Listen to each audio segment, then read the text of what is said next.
So guys, this is me, Mr. S. Jomo. Right now, I'm giving an update regarding one of the media briefing. So guys, Arunachal Pradesh government spokesperson and minister Sri P.D. Sona today appealed to the APIO team, that's Arunachal Pradesh Indigenous Youth Organization, to call off its proposed 24-hour ban call. So speaking on the issue, P.D. Sona sir stated that the demands raised by the organizations have already been addressed by the state government. He urged APIO team, APIO leaders to reconsider their decision and cooperate in maintaining peace, normalcy, and public convenience across the state. So guys, regarding this matter, there's a media briefing. So regarding the glimpse of the media briefing by P.D. Sona, spokesperson and minister of Arunachal Pradesh, let me show the glimpse of it. मैं आप लोगों के जरिए हमारे सारे अरुणाचल वासियों को ये एक सरकार की तरफ से किस किस बिंदुओं पे ये कुछ एक्शंस लिया और आगे क्या करने जा रहा है, जो भी कुछ सरकार कर रहा है, जो हमारे राज्य के हित में क्या हो रहा है, उसके बारे में मैं आप सबको आज यहाँ में आमंत्रित किया। उसके लिए आप लोग आया, उसके लिए बहुत बहुत धन्यवाद। तो आज का जो प्रेस ब्रीफिंग है, मेरे साथ में डीसी कैपिटल श्री तोको बाबू भी है एंड शॉर्टली एसपी साहब भी ज्वाइन करेंगे। तो ये मेन कंसर्न जो है, खास करके जो कल को आप लोगों ने सुना होगा सोशल मीडिया में 2 दिन का बंद कॉल जो दिया है उसको लेके है, और जो बंद कॉल को लेके क्या परेशानी हो रहा है, क्या इश्यूज हो रहा है, वो आप सबको पता है। उस पर मैं ज़्यादा ड्वेल नहीं करूँगा, लेकिन जो उन लोगों का जो बंद कॉल है, तो जहाँ तक हम लोगों को समझ में आया कि आपियो का कहना है कि सरकार को उन्होंने मेमोरेंडम दिया, मीटिंग हुआ, लेकिन उसका जो भी उनका जो डिमांड था, जो भी सोच था, उसको कंप्लाई नहीं किया। तो मैं आप लोगों के जरिए ये कहना चाहूँगा कि as a government, it's a welfare government, सरकार का काम ही है हमारे राज्य का जितने लोगों और राज्य का वेलफेयर के लिए सोचना है। और जो उनका जो इश्यूज़ था वो भी मैं समझ सकता हूँ कि काफ़ी जेन्युइन इश्यूज़ है। तो उसको लेके मुख्यमंत्री जी के साथ में 27 जनवरी 2026 को एक डिस्कशन हुआ। तो उसमें आपियो के तरफ से 3 मुद्दों पे चर्चा हुआ था। बैन ऑन वीकली मार्केट, इसके बाद जो इलीगल इमिग्रेंट्स और इलीगल जो मॉस्क बनाए, जो मस्जिद बनाए, उस पर था। तो आप सबको पता है कि जो वीकली मार्केट का जो बैन को तो ऑब्वियसली एडमिनिस्ट्रेशन के थ्रू करके जो चीफ सेक्रेटरी के अंदर में ये करके उसमें ऑर्डर निकल गया। अभी ये वीकली जो मार्केट एवरीडे चलता था उसको करके वीक में 1 दिन कराया है, वो तो ऑलरेडी रिजॉल्व है। और दूसरा जो था इलीगल इमिग्रेंट्स, जिसको लेके हम सब चिंता है कि हमारे यहाँ राज्य में इट्स अ प्रोटेक्टेड स्टेट, उसके बावजूद भी हमको हमारे संज्ञान में आया कि बहुत सारा इलीगल इमिग्रेंट्स यहाँ पे बसे हुए हैं। तो उसमें थोड़ा सा हमारा गेट सब भी पोरस है। तो ऑब्वियसली वो है share long border, international 3 international border है। इसके बाद नागालैंड के साथ और हमारा असम के साथ भी बॉर्डर शेयर करता है। तो कोई बॉर्डर फेंसिंग का सिस्टम तो नहीं है। तो ऑब्वियसली पोरस बॉर्डर है, तो कहीं ना कहीं से इलीगल इमिग्रेंट्स भी आता है। तो उसको चेक करने के लिए बहुत सारा हमारे ऑर्गेनाइजेशंस आगे आ गया। इसके बाद जैसे हमारा एसटी बचाओ आंदोलन है और हमारा आपसू अंसू जो भी है, जितना भी जो स्टेक होल्डर कंसर्न है, उसमें आपका ये आपियो भी है। तो करके उसको लेके उसका सीरियसनेस को देख के हमारे मुख्यमंत्री जी ने एक कंसल्टेटिव मीटिंग वहाँ पे अपना उसमें बुलाया था, ये सीएम का कॉन्फ्रेंस हॉल में। इसमें सारा stake holder, CBOs, student organisation, every walk of life से वहाँ पे उन्होंने इनवाइट करके वहाँ पे डिस्कशन करके उसका वे फॉरवर्ड क्या होगा, हम किस तरीके से एक पुख्ता तरीके से एक जो इलीगल जो इमिग्रेंट्स को कैसे चेक करेंगे। तो उसमें सबसे बड़ा इशू है जो हमारा इनर लाइन परमिट को कैसे स्ट्रेंथनिंग करेंगे, जो बीएफआर के अंदर में उसको ध्यान में रखते हुए जो एक रेगुलेशन है और जो चिन हिल रेगुलेशन जो एक्ट उसके ऊपर में लेके कैसे हम उसको फुल प्रूफ सिस्टम बनाए ताकि जो इलीगल इमिग्रेंट्स का जो इश्यूज़ को कैसे रिजॉल्व करेगा उस पर एक कंसल्टेटिव मीटिंग, बहुत मैराथन मीटिंग हुआ, हिस्टोरिक मीटिंग हुआ।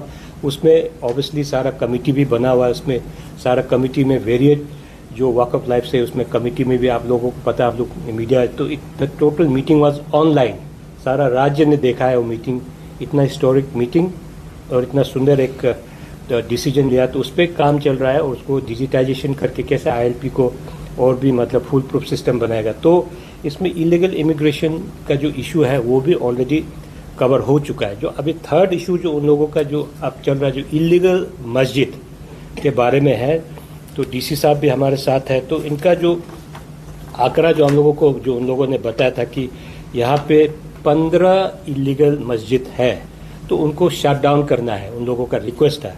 तो उसमें से आप सबको पता है, उसमें से 15 ऑलरेडी शट डाउन हो, 12 ऑलरेडी शट डाउन हो चुका था। बाकी जो 3 जो बचे थे, जो प्राइवेट लैंड में था, जो प्राइवेट ओनर है ना, तो लैंड में था, उसका भी ऑलरेडी डिस्ट्रिक्ट एडमिनिस्ट्रेशन से पहले ही नोटिस निकल चुका है उसको शट डाउन करने के लिए। फाइनली उसका आज का टाइम था शट डाउन करने का, वो भी शट डाउन कर चुका है। तो ये ऑर्डर भी है जो, तो पूरा है यहाँ पे, आप लोगों को बाद में हम लोग शेयर कर देंगे मीडिया को। तो जो the bottom line here is, जो भी इनका जो आरपीओ का डिमांड था वो सारा सरकार की तरफ से इसको मीटअप हो जाए। उस दिन भी हमारे मुख्यमंत्री जी को इन्होंने बुलाया है, ऑफिस में डिस्कशन किया है उस पर। उसमें आप शायद उन्होंने आरपीओ ने ये जो 3 इलीगल मस्जिद को 7 दिन के अंदर बंद करने के लिए अल्टीमेटम दिया था। तो अभी तो 7 दिन हुआ भी नहीं है ना उसका मीटिंग करके, और ऑलरेडी ये बंद भी हो, सीलिंग आज के तारीख हो भी चुका है। तो मेरा जो एज अ गवर्नमेंट की तरफ से यही है कि जब आपका सारा जो डिमांड है वो मीटअप हो गया, हम लोग सरकार की तरफ से भी उसका कॉग्निजेंस लिया है, जो इलीगल मस्जिद को बंद कर चुका है। तो आज जो आपने 2 दिन का जो बंद कॉल डिक्लेयर किया है वो मैं नहीं समझता हूँ कि जायज़ है। तो एज अ गवर्नमेंट की तरफ से मैं आरपीओ टीम को भी रिक्वेस्ट करूँगा कि ये आप बंद कॉल को कॉल ऑफ कीजिए, बिकॉज आपका सारा जितने भी डिमांड्स था, आपने जो भी सरकार के टेबल में रखा था, वो सारा का जो प्रॉब्लम है उसका गवर्नमेंट की तरफ से ऑलरेडी पूरा कर चुका है। तो शायद उनको नॉलेज में नहीं आया होगा कि ये बंद हो चुका है। तो हमारे पास ऑलरेडी, जैसे मैंने बताया जी, पूरा यहाँ पे डॉक्यूमेंट है, चाहेगा तो जाके DC ऑफिस या DC साहब से भी कंफर्म कर सकता है कि सही में हुआ नहीं हुआ।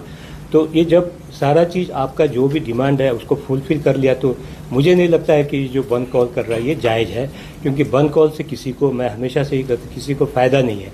तो कल को भी एक बहुत बड़ा एजुकेशनल फेयर हो रहा है, तो वो भी, उससे भी हमारे जो बच्चे जो अच्छा यूनिवर्सिटी कॉलेजेस में, अगर वर्ल्ड रेप्यूटेड कॉलेज में जाना है, कुछ करना है, तो उसके लिए यहाँ पे चल रहा था प्रोग्राम, तो उसमें भी इफेक्ट हो रहा है। तो ये तो मैं जस्ट छोटा सा एक एग्जांपल दे रहा हूँ। उसी तरीका का कितने सारे हमारा डेली वेजर्स से, हमारा बिजनेस कम्युनिटी है, और हमारे जो भी लोग तरह तरह का जो अपना इकोनॉमिक एक्टिविटी कर रहा है, जो हैंड टू माउथ जो काम करता है, वो सारे लोगों को तकलीफ होता है, और ओवरऑल स्टेट का ग्रोथ में भी बहुत इफेक्ट होता है। तो मैं यही करना चाहूँगा कि आरपीओ को इसमें दोबारा आप इस पर ये करके सोच रख के आप इसको बंद कॉल को कॉल अप कीजिए, बिकॉज आपका सारा डिमांड फुलफिल हो चुका है। तो मुझे नहीं लगता है कि आपका जो बंद कॉल करना जायज़ है। तो मेरा तरफ से यही रिक्वेस्ट है। तो थैंक यू। तो बिना परमिशन का बनाया, तो इसलिए जो हमारा BFR और चिन हिल का अंदर में ये एक प्रोविज़न दिया हुआ है, एनीथिंग, अगर कुछ भी चीज़ एक्टिविटी होता है, और डिप्टी कमिश्नर का एक अपना प्रेरोगेटिव है, लगता है कि उसके वजह से कहीं में भी हमारा लोकल जो भी फैब्रिक में कुछ है ना, कुछ डेंट हो सकता है, कुछ हो सकता है, they can take a call on this and do the sealing. Sir, जो इलीगल जो मस्जिद जो बोल रहा है, जैसे मंदिर हो गया, अपन नामलो हो गया और चर्च हो गया, वो सबको जो कंस्ट्रक्शन करने के लिए उसको परमिशन लेना पड़ेगा अलग से, मैं इसका कोई लाइसेंस होता है? नहीं, उसका भी कोई, अगर देखिए, जब तक गवर्नमेंट को कोई किसी कॉर्नर से हमको कंप्लेन नहीं आएगा, तो government can not make a this thing headway. उसमें जब आएगा तो उसी पे हम लोग कार्रवाई करेंगे। जैसे ये अभी आरपीओ की तरफ से इलीगल मस्जिद है करके सरकार को कंप्लेन आया, तो एडमिनिस्ट्रेशन को उसको ये करके जो बताया कि इसको देखो, उसके बाद what is the best action to be taken, तो उसके मुताबिक कर दिया है। सर, ये रिसेंट पास का इतना ज़्यादा जो ऑल ऑफ सडन में इतना ज़्यादा बंद खोल दे रहा है सब जगह, आप डिस्ट्रिक्ट में भी देखिए सब जगह में ये अचानक से हो रहा है इस साल में, तो पहले इतना नहीं होता था। तो उसमें मेरा क्वेश्चन ये है कि जो आपको आपका जो आप लोग एक्ट लागू क्या होता है, इसको क्या आदमी नहीं डरता है क्या, अभी कोई ऑर्गेनाइजेशन कोई इसको कोई नहीं करता है? अपू आपा को डरता है नहीं डरता है उस पर मैं ये कमेंट नहीं कर पाऊंगा। जो भी हो रहा है वेरी वेरी अनफॉर्चुनेट, बंद कॉज जो हो रहा है, ये डरता है नहीं डरता वो इंडिविजुअल के ऊपर है ना। कोई डरता है, कोई लॉ अबाइडिंग है नहीं। आप लोग इम्प्लीमेंट करता है कि नहीं करते? हाँ जी, इफेक्टिवली इसको इफेक्टिवली इम्प्लीमेंट करना नहीं करना वो देखिए, law will take its own course. जो आपका जो मजिस्ट्रेट है उसका विजडम पे है। कोई भी टूल जो है हमारा पास में है ना, लीगल टूल है या ऑफिशियल टूल है, उसको यूज़ करना वो तो at the wisdom of the executive जो पावर जिसके पास है वो यूज़ करेगा। ऐसा नहीं कि हमारे पास कुछ है तो हम रैंडमली यूज़ करेगा। उस it will all depend on the wisdom of the person who is implementing it. Sir मेरा एक सवाल है, कल के दिन में Arunachal Pradesh teachers educators association ने एक प्रेस ब्रीफिंग दिया था, जिन्होंने में बताया गया कि कुछ महीनों से जो पेमेंट को लेके काफ़ी प्रॉब्लम हो रहे हैं आपकी सरकार के साथ। शायद उन्होंने एक मेमोरेंडम दिया था वो, तो उन्होंने जो एसोसिएशन का तरफ से 29 मई को state wise pen down protest रखा गया था, और फिर आने वाला ये जून महीना 4-5 आज से लेके 5 जून तक फिर स्टेट वाइज जो पेन डाउन रखा जा रहा है, उनका पेमेंट को लेके वो लोग अपना इशू उठा रहे हैं। तो आप लोग इसको डिपार्टमेंट किस प्रकार से देख रहे हैं? ये देखिए, मैं जितने हमारे जो डाइट वाला के आप क्वेश्चन पूछ रहा हूँ, जो पेन डाउन जो आपका जो ये किया है, तो उसमें मैं आप लोगों को मीडिया के थ्रू क्लियरली बताना चाहूँगा। आज मैंने कोसाब के साथ भी मीटिंग हुआ मेरा, वो भी उन लोगों का इश्यूज लेके आया था और कुछ मीडिया इंटरेक्शन भी हुआ उनको लेके। तो इसमें हमको ये समझना ज़रूरी है, जो हमारा जो डाइट का जितने भी एम्प्लॉयज़ है, इनका जो सैलरी का जो पेमेंट का जो मोड अलग है। इसमें क्या होता है कि इसका हमारा जो 60-40 रेशियो में 60% हमारा गवर्नमेंट ऑफ इंडिया से आता है, 40% हम स्टेट एक्सचेकर से देते हैं। तो जितने भी सेंट्रल प्रोग्राम्स है, आप सिर्फ हमारा एजुकेशन में नहीं है, हेल्थ में हो या आरडी में हो, जितने भी है, और हमारा जो आईएससीसी प्रोग्राम्स है, वो उसका जो पेमेंट जो आता है हमारा गवर्नमेंट ऑफ इंडिया से आता है। तो इस पे जो एक थोड़ा गलत क्या बोलेंगे, कन्फ्यूजन है किसी के साथ कि हमारा यहाँ में सैलरी रेगुलरली नहीं मिलता। ऐसा नहीं है। मैं एग्जैक्ट प्रॉब्लम बता देता हूँ। जब फाइनेंशियल ईयर एंड होने के बाद अप्रैल में को न्यू फाइनेंशियल ईयर जब आता है, तो हमारा जो पेमेंट आता है गवर्नमेंट ऑफ इंडिया से, पहले आता था जो SNA जो प्लेटफॉर्म था, है ना, उसमें क्या होता है, जो पेमेंट आता था हमारे स्टेट एक्सचेकर के थ्रू आके डिसबर्समेंट होता था।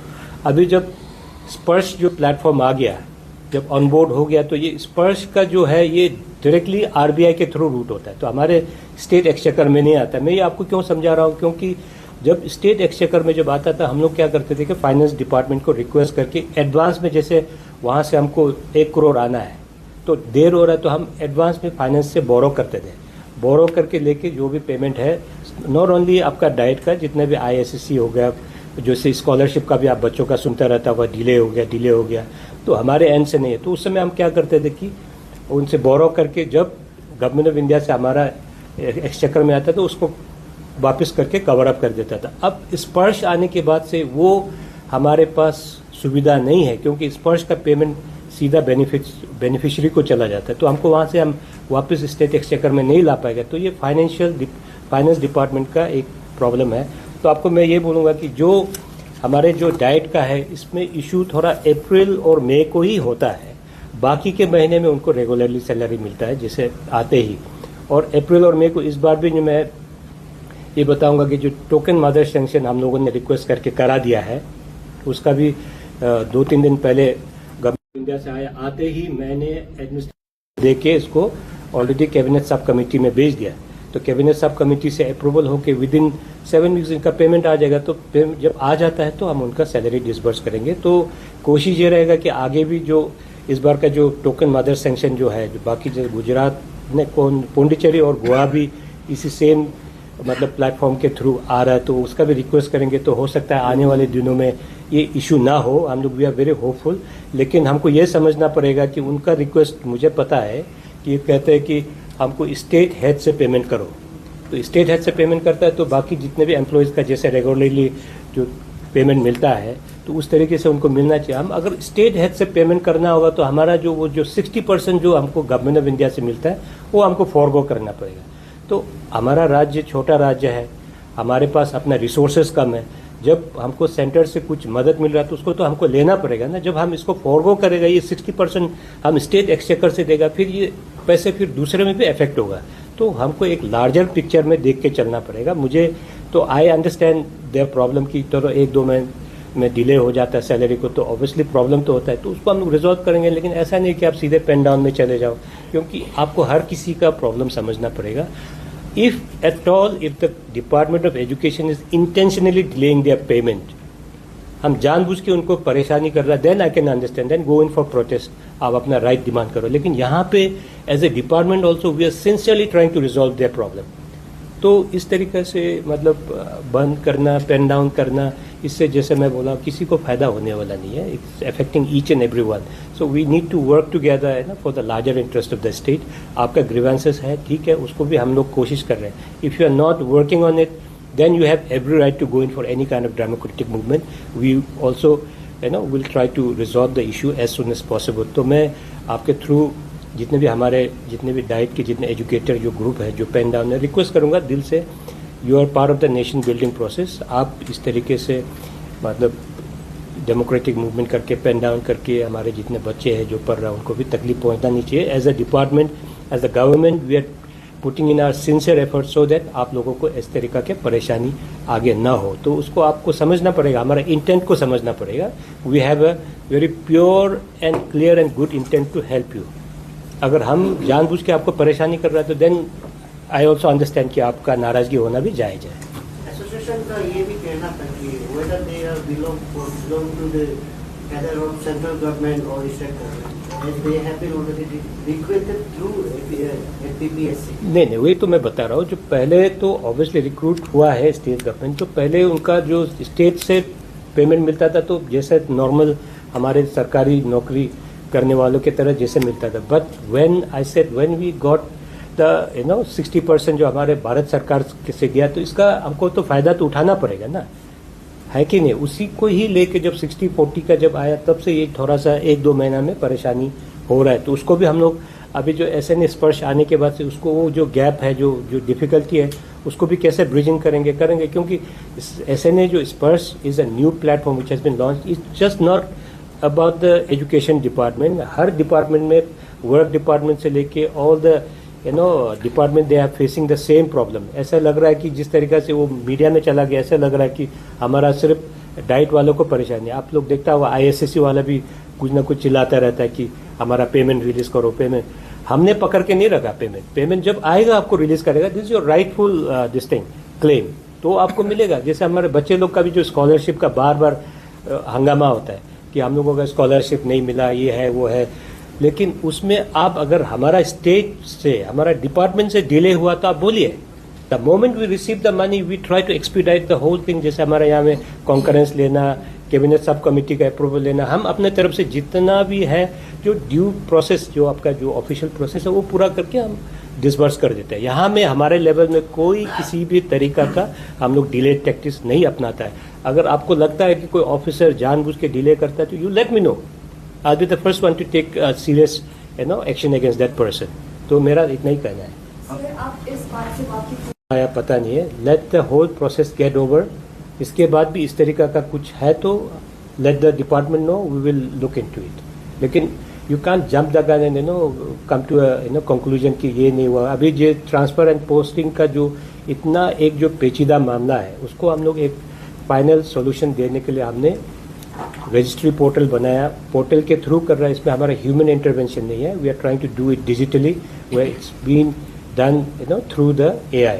तो उसमें अभी जैसे कुछ लोग भी आके हम लोगों को बताया कि डिस्क्रिपेंसीज है, तो ऑब्वियसली जब आप कुछ भी नया जब कुछ चीज़ रोल आउट करता है तो ओवर द टाइम तो वन गो में तो ठीक नहीं होगा। जो उसका जो खामियां है, जो जो जो जो भी लूप होल्स है, उसको हम आस्ते आस्ते करके करेक्ट करेंगे। तो मैं वही बोला ना, एरोप्लेन भी तो एक दिन में नहीं बना ना, आस्ते आस्ते आस्ते करके तो परफेक्शन करते जाएगा। तो कोई भी टेक्नोलॉजी है वो ओवरनाइट हम 100% फुल प्रूफ है ना, यूज़र फ्रेंडली नहीं होता है। अभी जो हमने रोल आउट किया है उसमें अगर कुछ भी डिस्क्रिपेंसीज आ रहा है उसको भी हम लोग करेक्शन करेंगे। मैंने आज भी बताया, आप लोग मुझे लिख के दीजिए जहाँ जहाँ आपको कोई भी खामियां नज़र आता है। But you should understand one thing, जो टीचर ट्रांसफर हो रहा है, we are trying to rationalise it and trying to keep it far away from any kind of intervention from any person, और कोई भी कोई भी पॉलिटिकल या प्रेशर या कोई भी टाइप का प्रेशर से हम दूर रख के इसको equitable distribution of human resource across the state करने का कोशिश कर रहा है। सर, और एक नाइट वाला का वापस आते हैं, वो लोग शायद 10 दिन जैसा टाइम दिया, क्योंकि 3rd फेज से वो लोग का जो इंडिफेंस स्ट्राइक होगा 15 जून से वो स्टार्ट करेगा बोल रहे हैं। तो उसका पहले गवर्नमेंट का तरफ से कुछ एश्योरेंस वगैरह या फिर आप लोग कुछ कनेक्ट करने की कोशिश करेगा? नहीं, मैं तो वही बोला, आज कोसाब वाला भी आया तो I am ready to meet them, they should come and meet मी।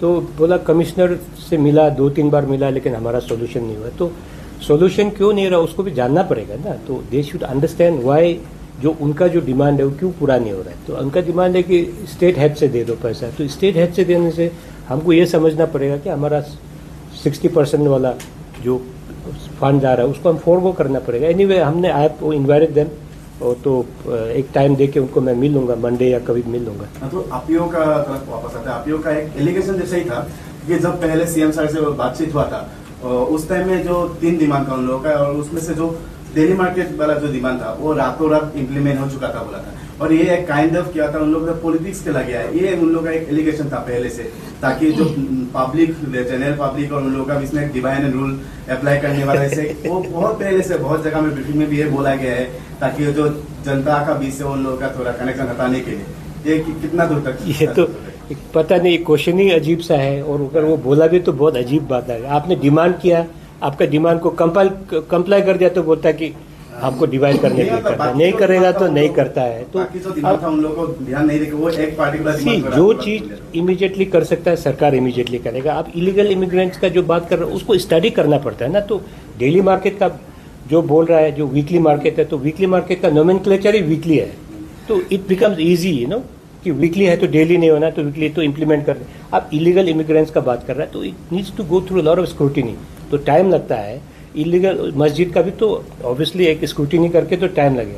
अब जब सरकार इमीडिएटली आपका जो हो सकता है उस पर एक्ट करेगा तो आप बोलता है हम लोग को डिवाइड करने के लिए आपने उस पर डिसीजन ले लिया, नहीं करेगा तो बोलता है अब नहीं करेगा, नहीं करता है, तो उस पर सरकार क्या करेगा आप बताओ, करना है या नहीं करना है। तो अभी जो तीनों जो उनका डिमांड पूरा complete crystal clear, without any confusion, without any ambiguity, सारा कुछ ठीक कर दिया। डीसी साहब भी यहाँ बैठा है, जितना इलीगल मस्जिद क्लोजर करना था क्लोजर कर चुके, जो सीलिंग करना था कर चुका है। तो मेरे ख्याल में कोई वजह नहीं बनता है कि वो कॉल ऑफ करेंगे। तो हमारा तरफ से सिंसियर सरकार की तरफ से रिक्वेस्ट है, they should call it off since all the demands have been met, तो हमारे लोगों को भी परेशानी नहीं झेलना चाहिए। स्टेट का एक ग्रोथ में भी हमारा ये इस तरीका का जो भी बंद वगैरह का कल्चर से हमारे लोगों को बहुत तकलीफ होता है। इट्स एक 360 डिग्री इम्पैक्ट होता है ना हमारे लोगों को, वही हमारे तरफ से बोल। आपसे एक मेरा सवाल है, उन लोगों का स्लोगन है कि justice, action, resolution, no promises, ये स्लोगन के साथ उन लोग आ रहे हैं। तो अगर उन लोग कॉल ऑफ नहीं करके एज इट इज उन लोग का एजेंडा जाएगा, वन कॉल 24 आवर्स में इम्प्लीमेंट करेगा, तो डिस्ट्रिक्ट एडमिनिस्ट्रेशन का तरफ से प्रिपेयर्डनेस क्या है पब्लिक सेक्टर कम्युनिटीज की?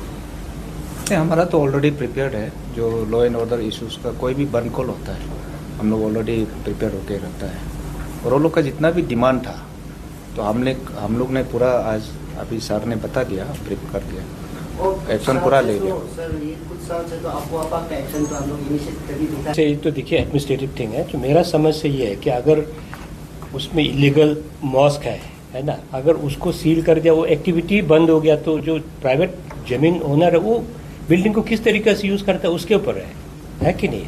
तो ये तो obviously that will totally depend on the wisdom of the land owner.